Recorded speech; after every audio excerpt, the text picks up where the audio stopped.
મનની શાંતિ અને મોક્ષનો માર્ગ સમજ્યા પછી પણ અર્જુનની આંખો કંઈક એવું જોવા તરસતી હતી જે આજ સુધી કોઈ મનુષ્ય નહોતું જોયું.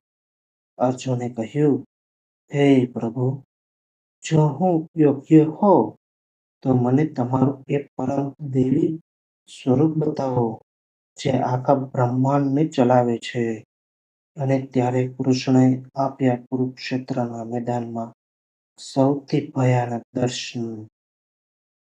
ભક્ત મિત્રો, આ વિડીયો પૂરો જોજો અને ચેનલને સબસ્ક્રાઇબ પણ કરજો. કોમેન્ટ બોક્સમાં જય શ્રી કૃષ્ણ જરૂર લખજો મિત્રો. શ્રી કૃષ્ણ કહે છે, હે અર્જુન, તારી આ સામાન્ય આંખોથી તું મારા એ સ્વરૂપને નહીં જોઈ શકે.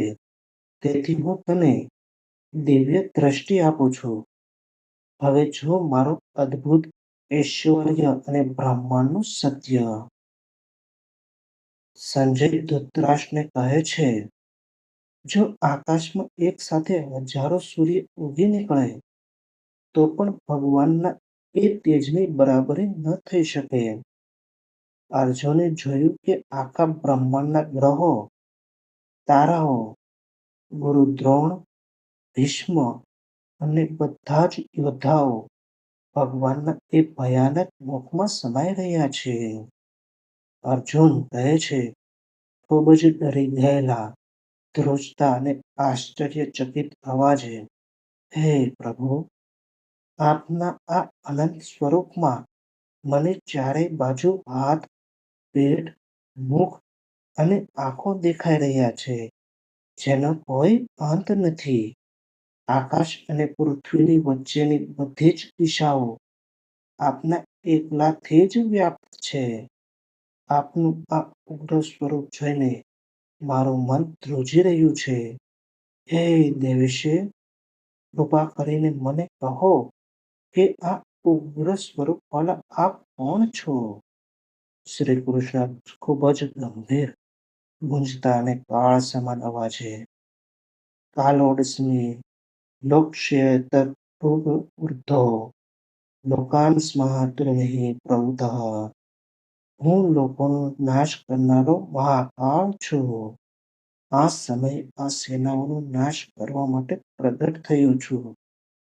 તું યુદ્ધ નહીં કરે તો પણ આ સામે ઉભેલા યોદ્ધાઓમાંથી કોઈ બચવાનું નથી. આ બધા મારા દ્વારા પહેલાથી જ મરી ચૂક્યા છે.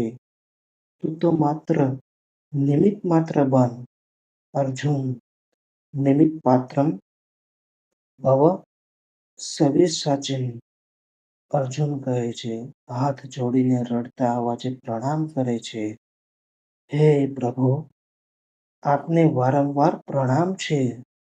આપને મિત્ર સમજીને જેમ પણ મજાક કરી હોય તે બદલ મને ક્ષમા કરો. આપનું આ રૂપ અદ્ભુત છે, પણ મારું હૃદય ડરી રહ્યું છે. કૃપા કરીને આપના એ ચતુર્ભુજ, સૌમ્ય અને વાંસળીવાળા રૂપમાં પાછા આવી જાઓ પ્રભુ. શ્રી કૃષ્ણ ફરી પોતાના શાંત સ્વરૂપમાં આવીને કહે છે કે, હે અર્જુન, મારું આ સ્વરૂપ જોવું અત્યંત દુર્લભ છે. જે તારી ભક્તિના કારણે તે જોયું. જે માણસ દ્વેષ વિના, મોહ વિના માત્ર મને જ પોતાનું પરમ લક્ષ્ય માનીને અનન્ય ભક્તિ કરે છે તે જ મને પામી શકે છે.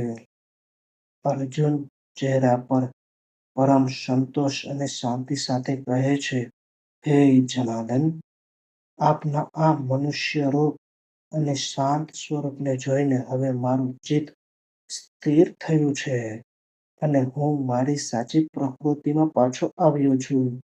હવે બધો ડર ગાયબ થઈ ગયો છે. ભગવાનના વિરાટ સ્વરૂપના દર્શન કરીને અર્જુન સમજી ગયો કે જીત અને હાર, જીવન અને મૃત્યુ બધું કૃષ્ણના હાથમાં છે. હવે તે યુદ્ધ કરવા માટે નહીં પણ ઈશ્વરના ન્યાય માટે સજ્જ થયો હતો.